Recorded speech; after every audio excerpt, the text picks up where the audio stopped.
Hello everyone and welcome to Energy Explored. This podcast covers the challenges of achieving a carbon-neutral global economy, cutting emissions of gases and pollutants and setting up new energy systems. Join Reed Smith lawyers and guest speakers as they shed light on the most important trends in emissions control and new fuels. Tune in as we follow the ever-evolving journey through the transition of energy. Hello, this is Yves Malin from Reed Smith in Brussels. Welcome to Energy Explored, Reed Smith podcast channel that examines the challenges of cutting emissions and setting up new energy systems on the way to a carbon-neutral global economy. Today, we are presenting the European Carbon Border Adjustment Mechanism that the European Union is currently adopting and which will come in force very soon. I'm Yves Malin, as I said, partner in the Brussels office of Reed Smith. I'm a trade and customs lawyer specializing in all the issues that our clients face when bringing goods across the EU and the UK's borders. And as you will discover with this podcast, the CBAM is one of the latest and newest issues that companies will face when they bring goods into the EU. So me, the trade and customs lawyer, Wim, why don't you introduce yourself in a few words as well? Sure, Yves. Nice to meet you all. My name is Wim Vandenberg. I also sit in the Brussels office. I am a EU product compliance and regulatory lawyer. So I will look at products and sectors which are highly regulated in the EU. And of course, all kind of requirements from a safety, health, environment protection view are very important. And that's precisely where CBAM falls under as an environmental measure. I mean, we can talk about, with Yves, later on, whether it's an environmental or a tax measure. But yeah, that's my practice. So Wim, why don't you explain in a few words what is the CBAM, the purpose, the architecture, so that our audience understands what we're talking about?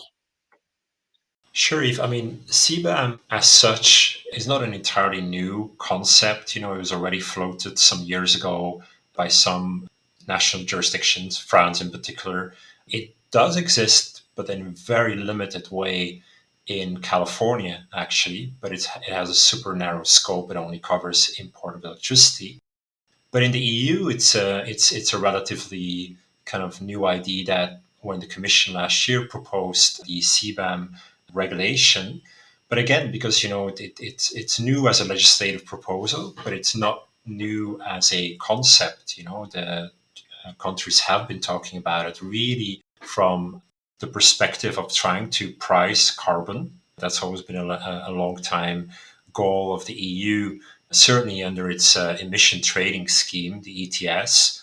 So what CBAM in particular is trying to do, not just trying to price carbon, but it's also kind of addressing what we call the risk of carbon leakage, and that's a certain kind of phenomenon when companies are moving their manufacturing production facilities from the EU and they're moving that abroad to avoid precisely the cost of complying with very strict environmental standards in Europe, for example, on emission trading and so on. And then or alternatively, of course, is they're importing very cheap, but more like carbon intensive foreign products from outside of the EU. So it's really trying to tackle that kind of phenomenon of carbon leakage. And just so you know, there are already systems in place in the EU, specifically under the ETS, to deal with carbon leakage. And that's why, domestic producers here in Europe, they get a certain amount of free allowances in those, carbon intensive industries. We're talking mainly about, steel, for example. That's a good example there. So there are mechanisms in place, but the EU, of course, wants to have that level playing field, really kind of almost across the globe. The EU is always trying to be that kind of global rule setter and is now also looking at manufacturers that are based outside of the EU to really kind of, have their products, or at least, less carbon intensive products being manufactured outside that are then being imported into the EU. So that's the whole setup. That's the goal of CBAM. What it really is, it's really targeting a few sectors, which are going to have to surrender what we call CBAM allowances or certificates, very similar to what you would have in the emission trading scheme as well. And the target sectors are, at least for the time being, 5 emission intensive trade exposed industries. So it's going to be imports of cement products, fertilizers, iron and steel, aluminium, and electricity. So those are the kind of the sectors that we'll start off with. But again, I mean, it's the aim, and we'll certainly see that later on, where the product scope is probably going to be enlarged to cover even more products. I think I just touched on it already, actually, saying that a lot of the times, people are saying it's not a tax. And I was just wondering, there was a lot of debate in the beginning also whether this was going to be WTO compliant. And I just want to have your views on that. Yes, thanks, Wim. Indeed, it's important for the EU to say that this is not a tax, because if it's a tax, it's more difficult to have it approved by the EU institutions. The Council, for instance, needs to approve taxes by unanimity, while if it's an environmental measure, it's only a majority rule. And it's more difficult to justify a tax under the WTO than it is to justify an environmental measure. I won't go into the details. So, having said this, in my humble opinion, this is a tax in all but name, because practically there's no difference. And here's what I think so. The way that the CBAM is designed is for the CBAM products, and you gave the list of what those CBAM products will be. That's a list that is likely to grow quickly.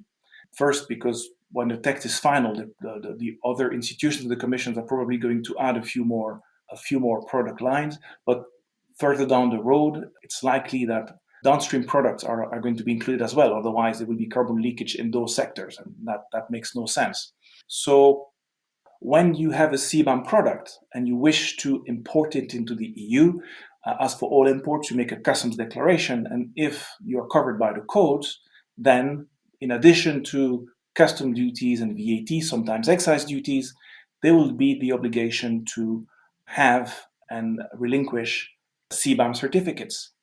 And the default position will be you have, for this type of product, you must give these amounts of CBAM certificates.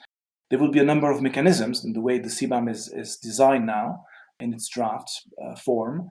There will be possibilities, a number of them, for foreign producers, rather for their importers, to provide evidence showing that the amount of CBAM certificates to give should be lower than the default value, for instance, because no or less than the accepted level of greenhouse gases emissions were emitted or are embedded into the products. But the default position will be you must pay it.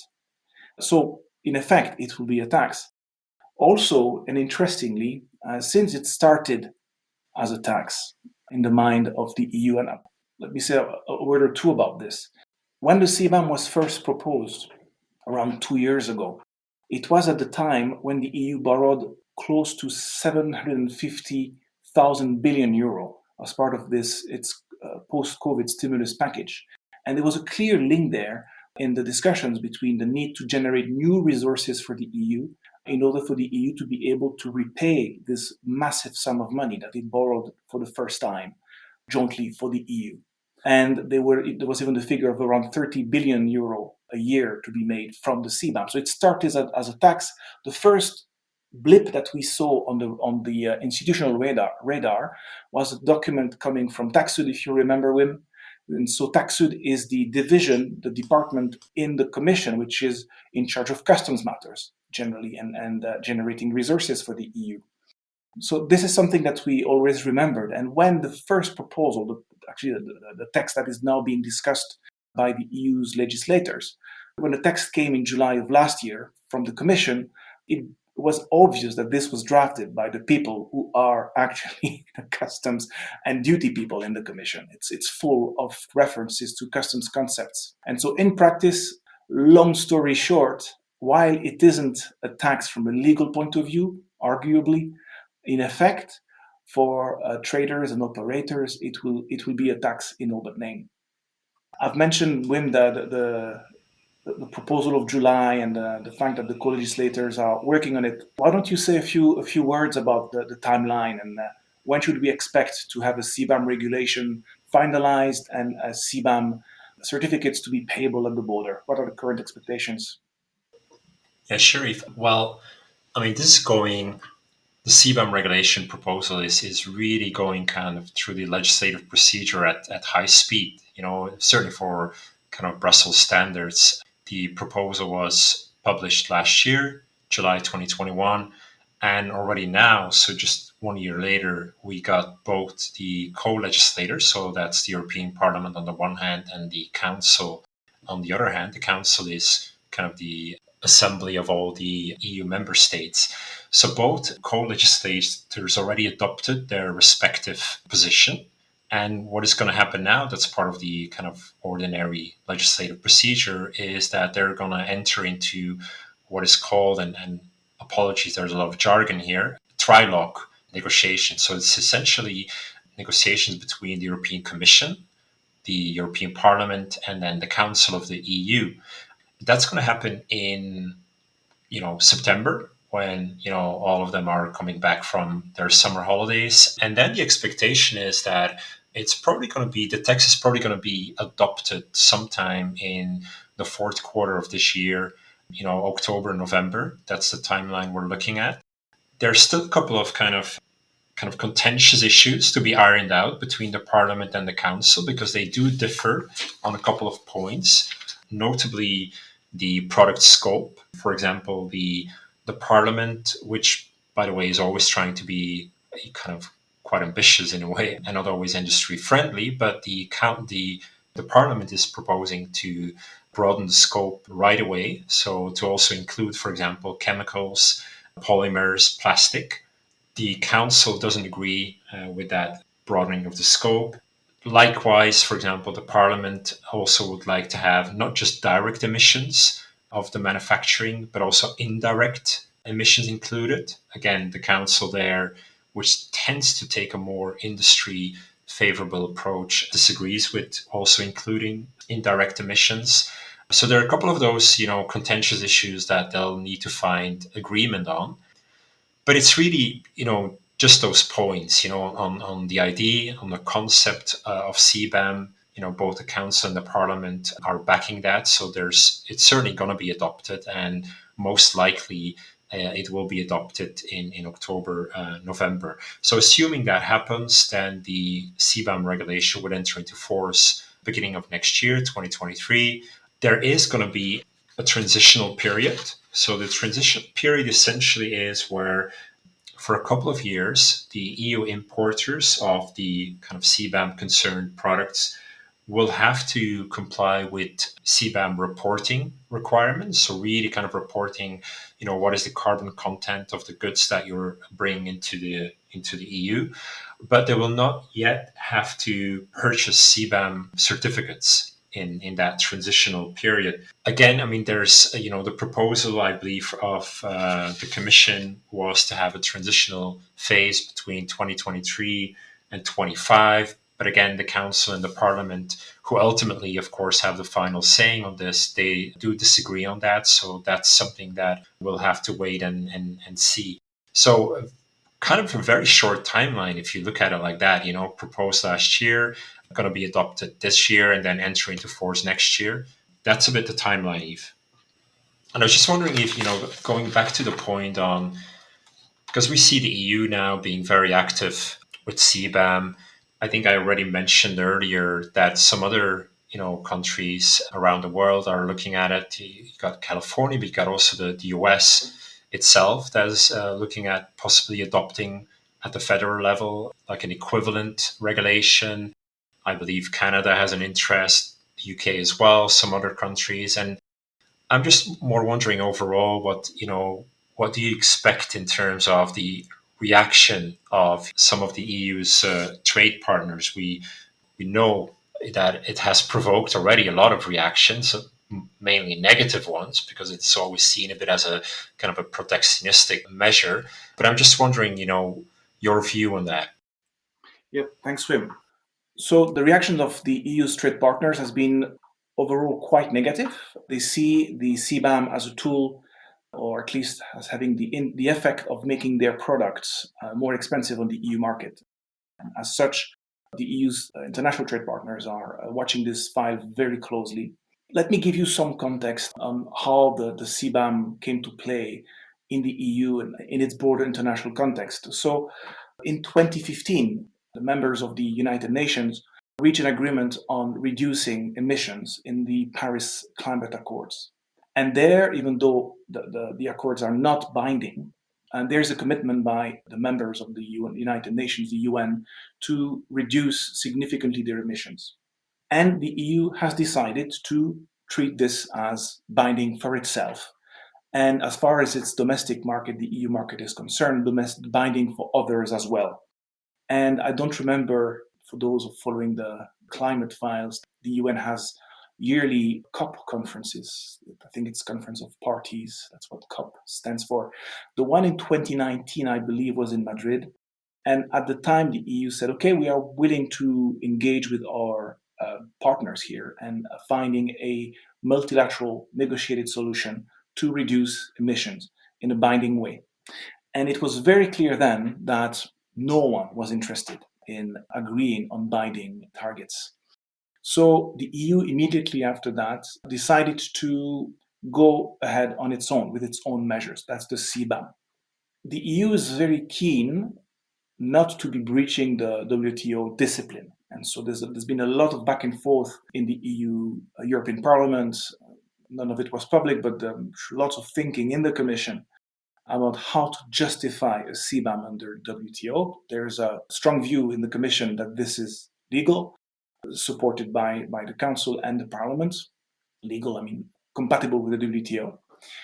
And now the EU is going to impose its measures, and broad brush WTO compatibility requires the CBAM to have an environmental objective, here the reduction of carbon emissions, and not to discriminate. These are the two blockbuster requirements. Lots of things to unpack under those two requirements, but that's essentially what the WTO requires from the EU. You shall not do something on imported goods which is discriminating against those goods compared to what you are requiring from your own industries, and what you're doing must be justified for the protection of the environment. And this is how the EU is approaching this now. We expect that the EU will be brought before dispute settlement body of the WTO by some of its trade partners, just to see also whether the architecture and the impact of the CBAM on imported goods can be mitigated there.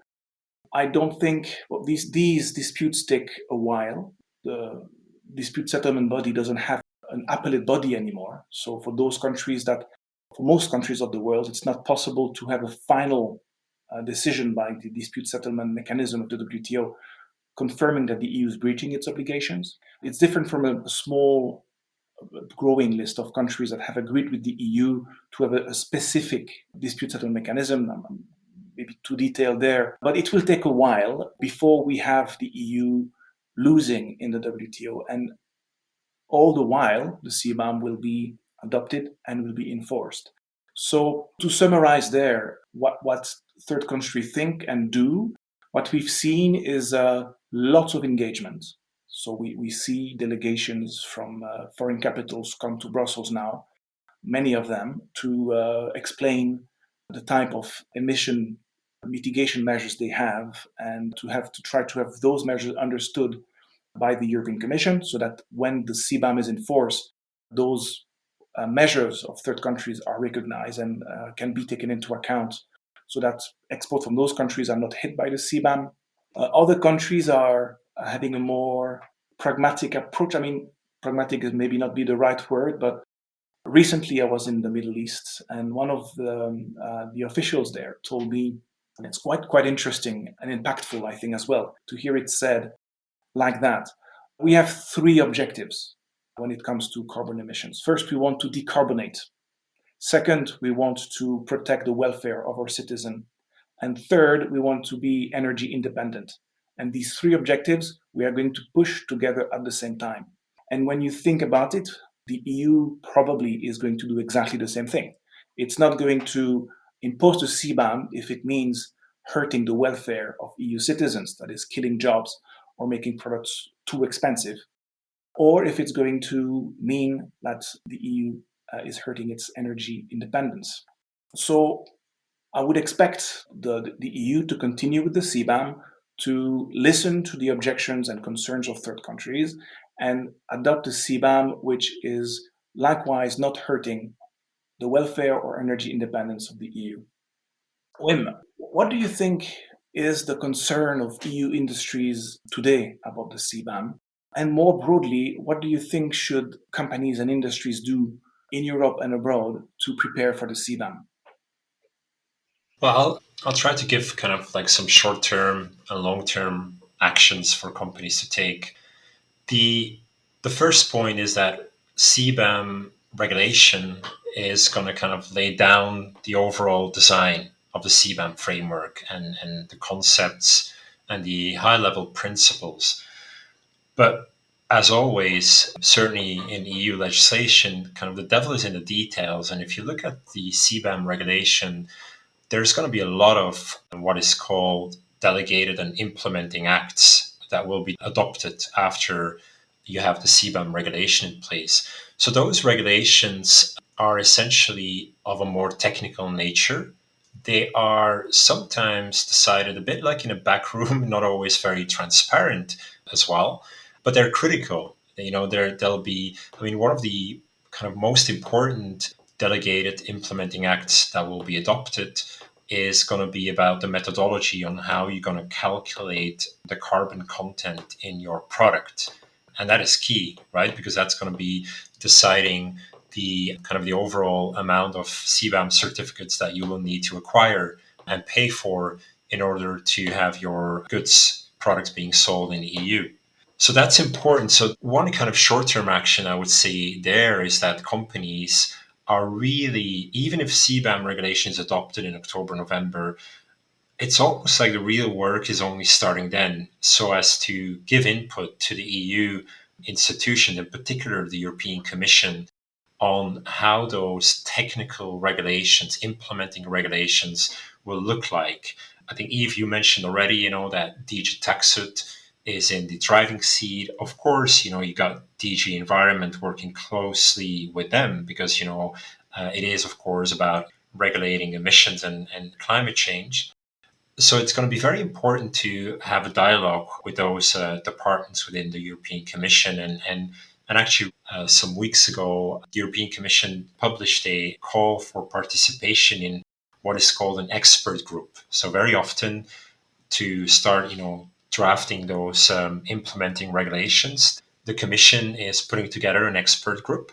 So they're chairing that, and then they have representatives from all the EU member states that are a member of that. And then typically they also invite, sometimes on an ad hoc basis, that could be EU trade federations, representing, say, the steel sector or the chemical sector. But it could also sometimes be individual companies. And in this, context of CBAM, of course, kind of foreign-based companies are going to be really implicated here. So they certainly, that would be one of our recommendations, is that they try to give their input when those technical regulations are being drafted. We had a chance also, Yves, you remember, right before the summer break at the end of June, we put together a kind of a roundtable with a lot of high-level stakeholders, again, of industry federations that are going to be impacted by CBAM, as well as some individual companies. And it really, of course, it depends a bit on the company, in which sector they are. Are they only or mainly EU-based, or are they, based in a third country? Obviously, that will kind of decide, or that might change a little bit their viewpoint about CBAM and what they want to do about it. Where are they going to push back, or, for example. But the overall kind of, what we heard a lot was that companies and federations, a lot of the sector, which is very carbon intensive, has been already on the road to a more kind of a carbon friendly or a decarbonized trajectory. And they've taken a lot of actions. One that came up all the time, for example, was the introduction of hydrogen to, as an alternative fuel to do the manufacturing. And so many companies are kind of wondering, are those projects and initiatives that are very capital intensive, how can we make sure that that is being kind of calculated into our efforts, for decarbonization, so that, whatever CBAM certificates we need to buy, that this is also being taken care of or taken into account. So there was that. Some other federations were making the point that, of course, CBAM is really kind of focusing on the upstream part of the value chain, whereas to have a real kind of decarbonized industry, you would also need to look at downstream sectors and certainly also at the impact that CBAM will have on those downstream sectors as well. So these were a bit the overall comments. The other kind of recommended action, and that's a bit more longer term, but again, I think you said it earlier, Eve, it could change very quickly, is to always keep in mind, always keep an eye out on the possible future inclusion of your sector within CBAM. Again, there's going to be a revision mechanism to decide on, which products are going to be in scope kind of for the next round. So I think, the first couple of years, maybe 1 or 2 years, it'll be more about gaining experience with the practical operation of CBAM. And once that, we saw that with the ETS system as well. You start kind of, relatively moderate in the first phase, but then very quickly you broaden scope. So I would certainly recommend to keep an eye out in case that scope is being broadened or it's proposed, to be broadened as well. And again, I think the other point that I mentioned earlier is, some of the projects and initiatives that companies are taking at the company level to decarbonize, again, and that's relative in, for example, in drafting the technical regulations on how do you calculate carbon content. It's going to be important to have those taken into account, and like on hydrogen projects. And that actually, Eve, it just reminds me, that brings me to the next point. There was a lot of talk about hydrogen, during our roundtable session, and more kind of broader, of course, because we see with the war in Ukraine, a lot of the kind of the impact on energy security, of course, as well. And I'm just wondering if you have a view there on maybe, first of all, is this going to slow down, the enactment of CBAM, or do you think it's just going to be business as usual, if I can say it that way? Yeah, that's a good question. I think that the EU will do nothing that will jeopardize its ability to secure energy at whatever price. Basically, that's the urgent situation we are currently in since the war and the increased difficulty of getting Russian gas. So there would be nothing in the immediate future in the next few years. But if you explained the timeline earlier, in any event, it's not meant that the CBAM should enter into force before a few years. And I think that the war is making the CBAM more likely, because picture this: you're an Indian steel manufacturer, and then all of a sudden, because the EU won't buy Russian oil and gas, you're buying cheap oil and gas from Russia. Therefore, your steel is cheaper, and then you start exporting it to the EU, emitting a lot more greenhouse gases than the typical steel producer in the EU. The EU will want to tax that, or to offset the carbon emissions embedded in this Indian steel, just to take my example, and use that money to help the EU become greener and generate more green energy. And the green energy, nuclear plus green energy, so nuclear, solar, and wind plus hydroelectricity, these are the only way for the EU to become independent from an energy point of view in the long term. And so taking money from imported goods, benefiting from cheap Russian gas, or that's the current example, but I think it's going to last for quite some time. And the same would be for China or any other countries in the world, having unfettered access to Russian energy. And taxing the imported goods that are cheaper because of that at the EU's border, take the money and finance the green transition in Europe, is the obvious thing to do. So in my mind, The war makes it more likely that CBAM will be adopted and that more products will be covered to make sure that foreign production is not benefiting from the access to cheap fossil fuel to which the EU industries have no access. So I think when this is what we spoke for around 30 minutes on the CBAM, we could speak for 3 days, I think. It's such a fascinating topic. Thank you for listening to us. I hope you learned something listening to Wim and me. Please tune in to the next podcast in the series. Have a great day. Bye-bye. Energy Explored is a Reed Smith production. Our producer is Ali McCardle. For more information about Reed Smith's energy and natural resources practice, please email energyyexplored@reedsmith.com. You can find our podcast on Spotify, Apple Podcasts, Google Podcasts, Stitcher, and reedsmith.com, and our social media accounts at Reed Smith LLP on LinkedIn, Facebook, and Twitter. This podcast is provided for educational purposes. It does not constitute legal advice and is not intended to establish an attorney-client relationship, nor is it intended to suggest or establish standards of care applicable to particular lawyers in any given situation. Prior results do not guarantee a similar outcome. Any views, opinions, or comments made by any external guest speaker are not to be attributed to Reed Smith LLP or its individual lawyers. All rights reserved.